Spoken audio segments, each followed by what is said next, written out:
Agora eu vou tentar gravar aqui uma explicação no caso da Reforma Protestante, né? Vai envolver no caso a Reforma Protestante e a Contra-Reforma também. Então, deixa eu ver aqui o que eu passei para vocês, o que eu vou cobrar na prova.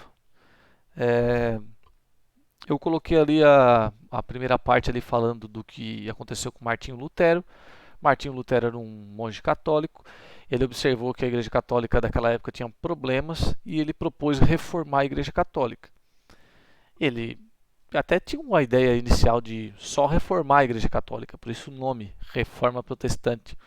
Então ele vai vendo as coisas, vai propondo mudanças e a Igreja Católica vai ignorando isso categoricamente, até que chega um momento que o Martinho Lutero observa que a cobrança de indulgências era um negócio absurdo, que não dava mais para suportar, não dava mais para aturar aquilo, que a cobrança de indulgências é uma forma que a igreja tinha de arrecadar dinheiro, cobrando pelo perdão dos pecados, cobrando riqueza pelo perdão dos pecados, né? Cobrando em dinheiro para perdoar os pecados dos fiéis. Então Martinho Lutero ficou indignado e propôs as 95 teses dele, que tem até alguns desenhos aqui tentando é, explicar um pouquinho sobre as 95 teses que ele estava pregando lá na porta do castelo de Wittenberg. Ele fez essas 95 teses, indignado, puto da cara de vez, com tudo que tinha de errado que ele vinha observando na igreja, e o que ele conseguiu foi ser excomungado da igreja, né? Porque tipo, o Papa não ficou nem um pouco feliz com um monge católico propondo 95 mudanças, dizendo tudo que estava de errado na igreja. Então, o que ele conseguiu foi ser excomungado. Então, ele foi expulso da igreja católica. Daí começa a deixar de ser, na verdade, a ideia de reforma e começa a surgir a ideia de criar novas igrejas. Também passei ali as causas da reforma. Uma causa óbvia é a quebra, né, as heresias da própria igreja. Então, a própria igreja católica cometia pecados que ela pregava que era pecado, mas fazia igual, tipo, sei lá, ostentação, por exemplo. Era pecado ostentar riqueza. E a igreja católica ostentava riqueza pra caramba. Então essas contradições começam a ficar meio claras e essa é uma causa da reforma. As indulgências também são a causa da reforma, eu meio que já expliquei, né? Cobrar pelo perdão dos pecados, isso deixava muita gente indignada. Tipo, cometer o pecado, ao invés do cara rezar e ter fé, ele tinha que pagar para ser perdoado. Então isso deixava muita gente indignada e isso deu bastante gás para a reforma. Tem a questão dos interesses da burguesia com relação à usura. A usura dentro da Igreja Católica seria o pecado de acumular riqueza. Então, o burguês é automaticamente um pecador o tempo inteiro, porque o burguês é um cara que acumula riqueza. Então, a existência dele é uma existência de pecador o tempo inteiro. Então, os burgueses, com o interesse de derrubar o pecado da usura, vão ajudar os reformistas. Não importa como. Desde que não tenha o pecado da usura, os burgueses vão ajudar. Seja reformando a Igreja Católica, ou seja fazendo uma igreja nova que não tenha o pecado da usura. Então, esse era o interesse da burguesia.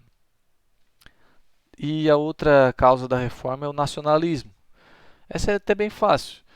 Nacionalista é o cara que tem um amor muito grande pela nação dele, né? Um amor fanático, digamos assim.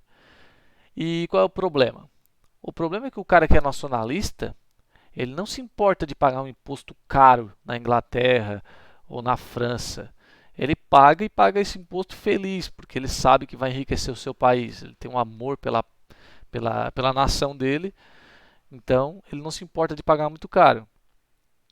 O problema é que quando ele paga o dízimo, em qualquer país europeu que seja, ao invés de esse dinheiro ficar no seu país, ele vai para o centro da Igreja Católica, que é na Itália.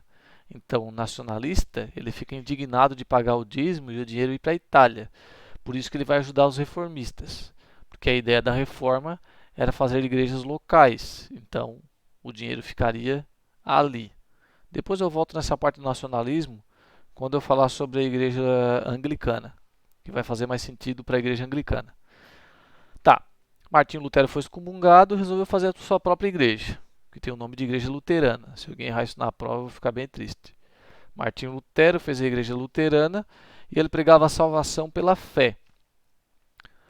Tem outras coisas também que era bem diferente, né? Mas a gente focou nisso aqui e é o que eu vou cobrar na prova. Que era a doutrina que mais atraía os fiéis pobres, no caso. Por quê? Na igreja católica, para o cara ser salvo, para o cara ser perdoado dos pecados, ele tinha que pagar através das indulgências. E na igreja luterana, o Martinho Lutero pregava que a salvação era pela fé. Então não precisava pagar nada, só precisava ter fé. E fé o pobre tem pra caramba. Então, dinheiro ele não tinha para pagar para ser perdoado, mas fé ele tinha bastante. Então, ele começa a migrar da igreja católica e vai para a igreja luterana, porque lá não precisa pagar nada, só precisa ter fé. Lembrando que a igreja católica não vai ficar parada só assistindo. Vai ter uma reação. Depois eu vou explicar essa reação. Também surgiu na mesma época aí da Reforma Protestante a igreja calvinista. João Calvino, que cansei de escutar vocês falando que o cara era careca, mas aqui as representações de João Calvino ele está sempre de chapéu, então não sei se ele era careca mesmo, pode ser que ele era careca, mas ele tinha uma barba de respeito. O João Calvino ele vai criar uma igreja que tem um foco na predestinação. O indivíduo já está predestinado a ir para o céu e para o inferno, né, ou ser salvo ou não ser salvo, desde o nascimento. Então o cara nasceu predestinado a ir para o céu, ou não. O que isso muda na vida do fiel? Ninguém sabia quem é que estava escolhido por Deus, quem é que ia para o céu, quem é que ia para o inferno. Ninguém sabia, isso era um ponto de interrogação. Então sobrava o quê? Sobrava para os membros dessa igreja mostrar para a sociedade que ele era o eleito de Deus, mostrando sucesso, mostrando prestígio, mostrando riqueza. Então, na igreja calvinista, aquele que trabalha, acumula riqueza, está mostrando para todo mundo que Deus é o cara que ajuda ele. Tipo, olha, aquele cara ali é pobre, ele não tem nada na vida, tudo dá errado pro cara. Então, Deus não está ajudando esse cara, não é possível. Ao mesmo tempo, se olhar para outro cara, olha, aquele cara é rico, ele está sempre cheio de ouro, está sempre bem vestido, perfumado, tudo que ele faz dá certo, é um cara prestigiado, parece que Deus está ajudando esse cara. Então, dá a entender na igreja calvinista que o predestinado é o cara que é rico. Então, é uma igreja que atrai os burgueses. Então, temos duas igrejas aí que vão roubar, né, vão pegar esses fiéis que eram da igreja católica. No caso da luterana, vai pegar os fiéis que são pobres, vai atrair muitos fiéis pobres, e a igreja calvinista vai atrair muitos fiéis burgueses, os ricos. E por fora tem a igreja anglicana. Essa aqui é uma viagem. O rei Henrique VIII, ele, sei lá, ele tinha problemas e ele queria se separar da sua esposa. Ele achava que aquela esposa ela não conseguia dar um filho homem para ele. E ele queria se divorciar e casar com outra. A gente já trabalhou isso aqui na sala de aula, a gente já falou sobre como era a visão machista daquela época. Então ele queria se separar da sua esposa para casar com outra para poder ter um filho homem. Aí ele aproveitou a vibe ali de todo mundo fazendo igreja nova e resolveu fazer uma igreja para ele também. Ele era o rei da Inglaterra, poder para fazer uma parada dessa ele tinha. Então ele expulsa a igreja católica da Inglaterra, funda a igreja anglicana, que é um Ctrl+C, Ctrl+V da igreja católica, com algumas pequenas mudanças, bem pequenas mesmo, sendo que era mais fácil o divórcio na igreja anglicana, é meio óbvio, essa foi uma das primeiras mudanças que ele fez, e nessa igreja o chefe dela era sempre o rei da Inglaterra. Então, daqui para frente, todo o rei da Inglaterra vai ser o chefe da igreja anglicana. Lembra que eu falei dos nacionalistas lá um pouquinho antes? Os nacionalistas da Inglaterra adoraram essa ideia do Henrique VIII, né? Porque agora se eles pagar o dízimo fica na Inglaterra, porque o chefe da igreja anglicana é o próprio rei, no caso o Henrique VIII. Depois ali eu passei a Contra-Reforma. A igreja católica vai reagir a esses movimentos que estão acontecendo. Ela vai fazer uma reunião chamada Concílio de Trento, e no Concílio de Trento eles vão tomar algumas decisões. Vão reativar o Tribunal da Inquisição, vão criar o Index e vão criar a Companhia de Jesus. O Tribunal da Inquisição e o Index tinham a mesma finalidade, que era impedir a saída de fiéis da Igreja Católica.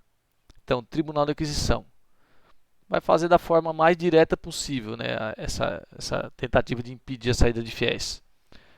Todo mundo que está saindo da Igreja Católica e indo para outra igreja, a Igreja Católica vai começar a perseguir e julgar e punir essas pessoas como hereges. Então aqui vai rolar umas atrocidades aí, pessoas vão ser queimadas, vão ser enforcadas, e esse tipo de execução costumava ser em praça pública, para servir de exemplo, né, para ninguém mais querer tomar aquele mesmo caminho. Então era para tocar o terror mesmo. Ah, tu quer abandonar a igreja católica? Tu quer ir para outra igreja? É isso aqui que vai acontecer contigo. Então tinha essa tentativa de botar o terror para impedir os fiéis de desistirem da igreja católica. O Index era uma forma de censura. Naquela época, as formas de acessar a informação era por meio de livros, basicamente. E a Igreja Católica, na época do medieval, ela tinha o monopólio da leitura. Então, só sabia ler e escrever quem a igreja quisesse. E os livros, agora, através do Index, começam a ser proibidos. Então, qualquer livro que a Igreja Católica considera problemático, ela vai colocar no Index, nessa lista de livros que são proibidos de serem lidos. Então vai entrar livro de história, de geografia, de ciência em geral, até livro de romance vai entrar nessa lista.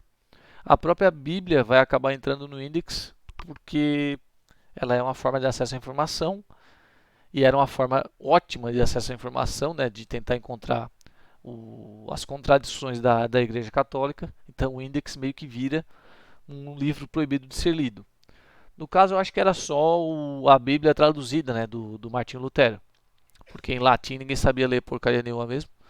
Então, a igreja só censurava as Bíblias traduzidas.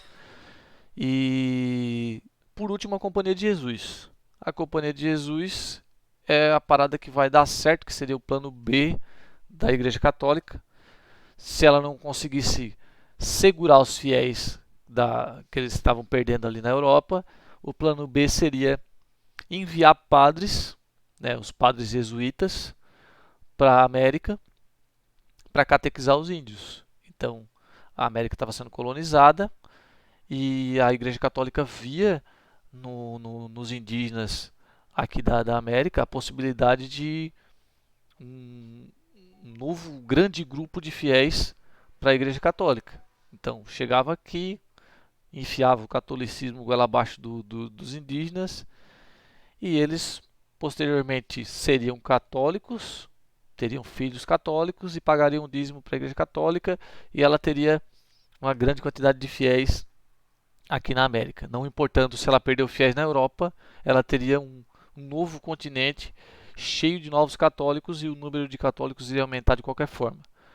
No fim das contas, isso deu certo para a igreja, né? Porque tem uma grande quantidade de católicos na América até hoje.